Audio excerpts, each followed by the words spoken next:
Hey, what's up guys? This is Prapreet and today I'm going to be talking everything about tripods. You take it from video tripods to photo tripods, very cheap tripods, free tripods to expensive $1,000 tripods. I know it can get a little insane. I particularly didn't want to spend too much money on tripods in the beginning because hey, it's not very attractive to spend money on these things. You'd rather spend money on cameras, lenses, other equipment that basically makes your photography better for beginners at least. But as you progress through your career, you're gonna value a really good tripod. First of all, these tripods probably won't last as long. Second of all, they'll just be very dangerous to your cameras. So if you have a camera that's worth like $2,000-$3,000, do you want to rely on a $50 tripod, for example, to shoot or get you good quality content? Probably not. So it's really good to invest in some of the things, but you should also know where to invest your money. So today in this video, I'm just going to be going over different types of tripods and which one is right for you. At the end of the video, you can probably make your own decision. That's the whole goal of this video. So you can make a really educational estimate on what's the right tripod for you, so you don't end up, being like me where you're spending so much money on tripods over and over and just in the end goal, not getting the best tripod. So let's get started.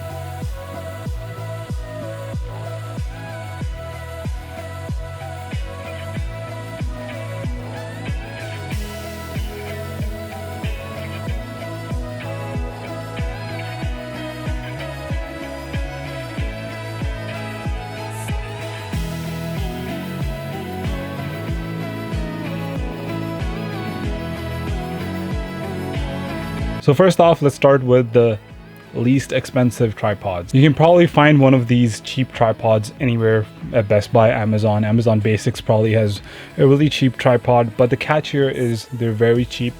They're not very stable. They'll probably break in some while. But again, if you're just putting a camera on somewhere, let's say in your home studio, they do the job and they get it done. But if you're trying to take them outdoors, if you're trying to travel with them, if you're trying to basically get more and more out of the same tripod, it's probably not going to work out for you. Also, if you're spending so much money on your camera gear, this might just be a good investment. And as your camera gear gets more and more expensive and heavier, this is probably not going to cut it. So you would have to invest in something bigger and heavier, for example. But that's the least to say.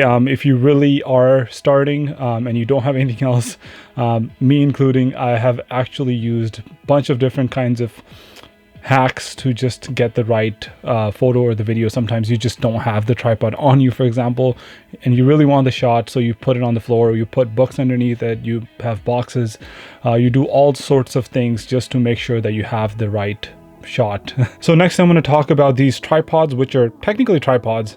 There's one that I'm shooting on right now. It's called a switch pod, and then you have other options like this GorillaPod. Casey Neistat and other vloggers have made this little guy very famous over time.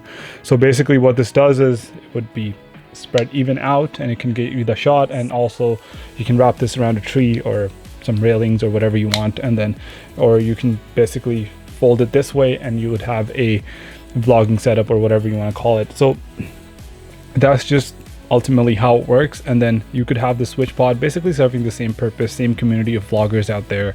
They wouldn't need a proper full tripod, so that's basically what they would use. And then for photography, a lot of people would actually use this kind of tripod. It basically has 3 legs, and then you can open these guys up, so you have longer legs. It goes up to pretty decent height. Actually, I don't have any complaints about the height. I picked this one up like about 5 to 6 years ago. This cost me about $50 or $60. It's pretty good quality. It's much better than the ones that Amazon Basics or some very cheap tripods will give you. The only catch is that on the top you don't have a smooth head for this tripod. So in every tripod you kind of have the legs, and then the second most important part is the head, or the ball head, or whatever you want to call it. So for video at least, you would have something that's very, very fluid. I'll show you guys in a minute. But in this, basically you have this guy here where it works for photography only. You basically have one dial here that you can move it around however you want it. You can even take portraits with this. That's how kind of cool you can get for photography, at least if that's your thing. If you want long exposure shots, time lapses, etc., this kind of does the job. But again, it's very lightweight. It's not very sturdy.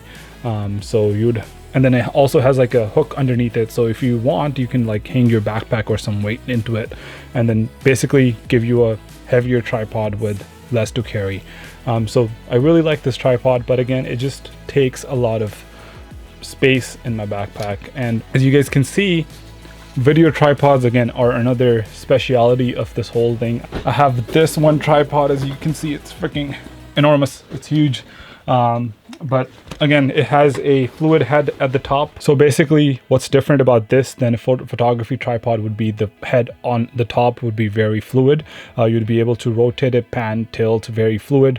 You'd get a really nice, even and smooth shots, but comparatively to a photography camera, you basically don't even have that feature. I think this tripod costs like $100 to $200, which is pretty solid. The head is actually very fluid, and everything else is just very nice, and the weight on this is pretty stable as well. So once you have it all open, it's not going to move, and it's not going to ruin your shots, and it's much cheaper than those expensive Manfrotto or any other. So basically I chose this one because I could save $100 to $200 and I don't have to spend so much money, and if anything goes wrong with this, I can actually fix it myself, or I can order another one. It doesn't cost $500. So I never want to spend too much money on my tripod kit until this one time where I picked up myself this little guy here. It's a Peak Design travel tripod. I got the aluminum version, not the carbon fiber, because I think that's just way too expensive. That's like over $500 for a tripod. I'm not about to buy that, but main things that really attracted towards like basically I travel a lot, so I want to make sure that whenever I'm out there, if I'm going alone, I would actually have this to take photos of myself, or I could basically use this to make time lapses or long exposure shots, and I can basically do a lot of different things with this. Of course, this is not a video tripod, so I won't get like a proper video tilt and all that kind of stuff, but again, it serves me the purpose. It's lightweight, it's very sturdy, and it does everything that I want a travel photography tripod to do. So this is what I'm going to be doing a little review on. It's not a complete video. I just wanted to show you guys what kind of other tripods are there in the market and why this one is so good. So this one goes out for like $350, around $360 price. I'll have the exact number somewhere around here, but basically this one goes for pretty expensive, but there's a trick that I used to get this for around $260 altogether, including the tax and everything. So I'll make another video explaining how to get your stuff for cheaper basically, but I got it for about $260, which is a good price for a tripod for me. Especially look at this, it's not big, and it's like its form factor when it's like boiled down, it's just so nice, and you can probably fit this inside your backpack if you really wanted to. So the only difference between this one and the carbon fiber version that I could actually see was it was half a pound heavier than this one. So basically I believe this one is like 3.5 pounds, and then the other one was like 2.9 pounds.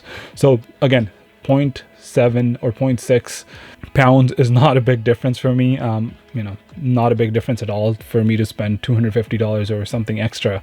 So I definitely went with this version. So this carrying case is actually pretty nice. If you use any of the straps, you can basically strap on to this side, and then you can sling it on your back, or you can put this in the same bottle pocket in your backpack, etc. It just sits there perfectly, and it would give you no problems. So this is what it looks like. So the way they've made this is very, very nice. They basically put all those legs together. So like you can see on this one, the legs are just like dangling apart. I mean, of course, like I can put this up and I can pull them together, but again, you're gonna have a lot of space in between every leg that's unnecessary. And in this, like you can see, there's minimum space that's going in between them, so that's pretty nice for every single person who travels, who likes smaller things in their backpack, just not having too much room being taken by a tripod. So as you guys can see, like this GorillaPod is almost as big as this whole tripod, and this tripod can actually like extend to like my body height, almost like I think it was like 60 or 70 inches,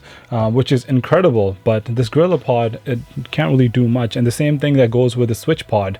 Of course, they're vlogging tripods or whatever you want to call them. But again, this serves the bigger purpose. Like I think the weight is like this is probably about 1.5 pounds or something. With the ball head, maybe it's 2 pounds. But basically, this guy is 3.5 pounds. If you get the carbon fiber version, great. You've even decrease the amount. But if I had to like vlog with this, it's pretty easy. Like I can carry this, I can do whatever I want to do with this, and that's like with everything included.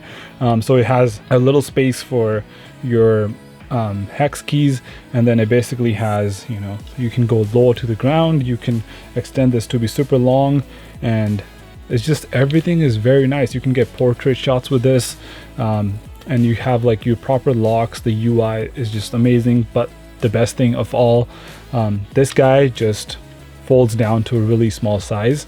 So if you want to travel with this, throw it in your backpack or throw it in your suitcase and just go. I wouldn't mind any of those things. So that's the reason why I picked up this. But again, this is going to be my travel photography tripod. I wouldn't use this for video unless I'm just getting stable still shots. I think even then this does a pretty good job. So if you want a backup camera placed somewhere in the hall, or even if you're just shooting YouTube videos, I think this will be really nice.